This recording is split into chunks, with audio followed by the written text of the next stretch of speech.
we've talked about how the two-dimensional structure, circuit composition is critical for the three-dimensional experience of three-dimensionality. Those things are inseparable.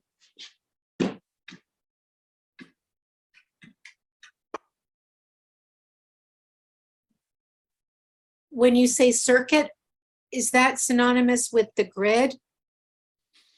No, because it's how my eye moves over the grid, right? My eye is meandering. The grid is a very rigid structure of verticals, horizontals,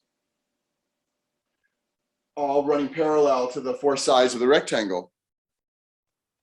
My eye meanders.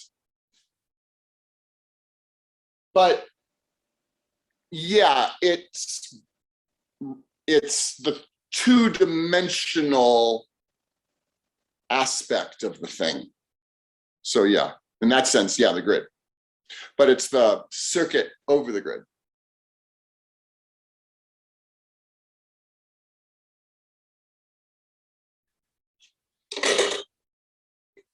Did we talk about the grid as consciousness? Have we talked about that? No, I don't think so. No? I don't think at least I haven't heard it. Well,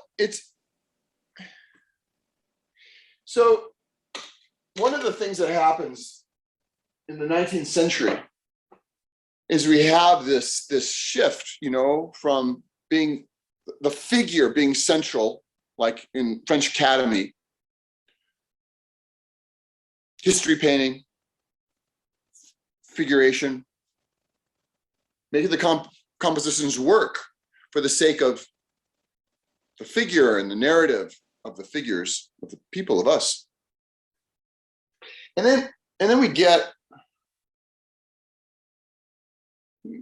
as we move towards into the later part of the 19th century, and think about Monet's water lilies, the frontality of those presentations, even with that deep space that he might have in some of the, his, all kinds of things. But there's that envelope that kind of like comes right up, and then there's, Cézanne also, this frontality and the way he's composing with the rectangle, and the rectangle becomes this primary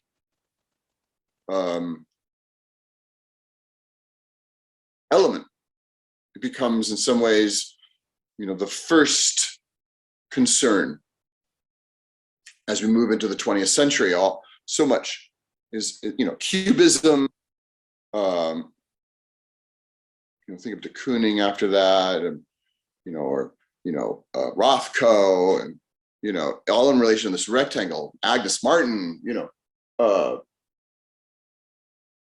and composition, Bauhaus, and Mondrian, and the rectangle, and the like with Cézanne, that emphasis on the discovery, the creative discovery of the composition as he goes in relation to the rectangle, so that it's not planned beforehand, and what's happening is there's this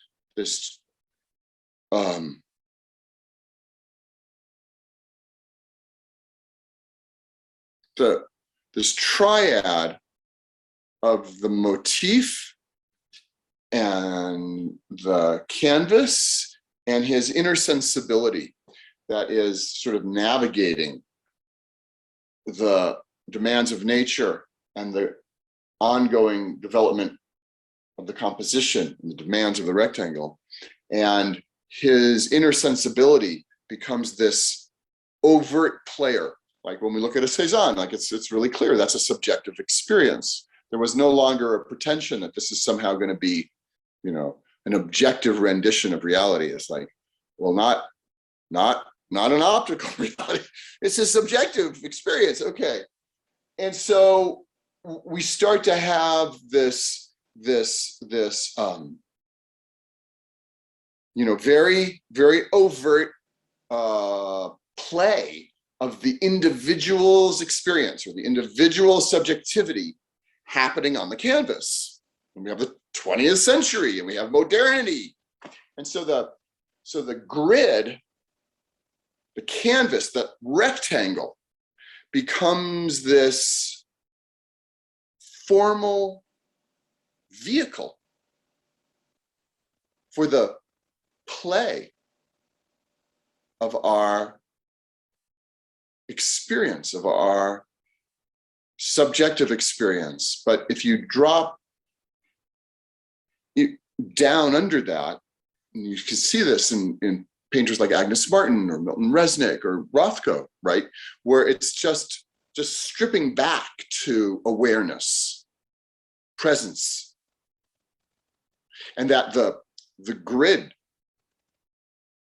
becomes this like stand-in or metaphor or vehicle or arena for our awareness, our consciousness to give form to itself directly, as opposed to going through, all kinds of things that show up in our experience, like people. So there. So you're saying the grid is, as consciousness, is different than painting like a house and a person and a chair and all that. It's a completely different approach. Well, yeah, I'd say that if I make a painting and I'm depicting objects, if those forms and the things that I'm painting and the way I'm painting and all that stuff is really meaningful for me, and the way I'm painting and I'm really showing up, my awareness is going to get into the work in a very full way, and that painting is going to brim with energy and awareness and consciousness. So it's not that it doesn't happen in a representational painting. Of course it does. We feel that. With what seemed to have been allowed after Cezanne is going directly, I think of Mondrian, going directly to the rectangle as a vessel, as a holder of our awareness, without going through intermediary objects that we are depicting. We don't have to do that. That was part of the exploration, part of the investigation of modernity. Can we do that? Can we do that? And then talk about impossible to reproduce. Looking at Agnes Martin in reproduction, it doesn't mean anything to me. Nothing. It's like little marks in a row, and she's got a 5 foot by 5 foot. I can see the measure. Okay. And then I'll see them in it live, and they have this resonance and this presence that is like, how did she do that? It's just this magic. They don't function at all for me in reproduction. Even after knowing the paintings, I look at reproduction. So yeah. So it all comes down to, what are the terms of my making that will most get me involved, catalyze my energy. And, you know, for some of us, that's, you know, working representationally, and I want to depict objects, and I'm, you know, maybe I'm telling a story or whatever it is. And for some of us, it's just going, you know, right there. There's something, you know, I don't know if you've been to the Milton Resnick and Pat Paslow Foundation in Lower East Side in New York. You stand in front of these Resnick, you know, his when he comes into his own as a painter, and they're just mind blowing in their energy. It's like, what is going on? And it's, you know, there's nothing being depicted at all, like nothing. It's just paint.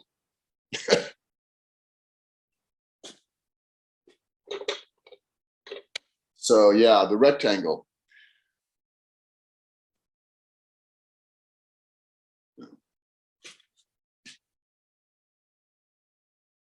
Yeah. Mm.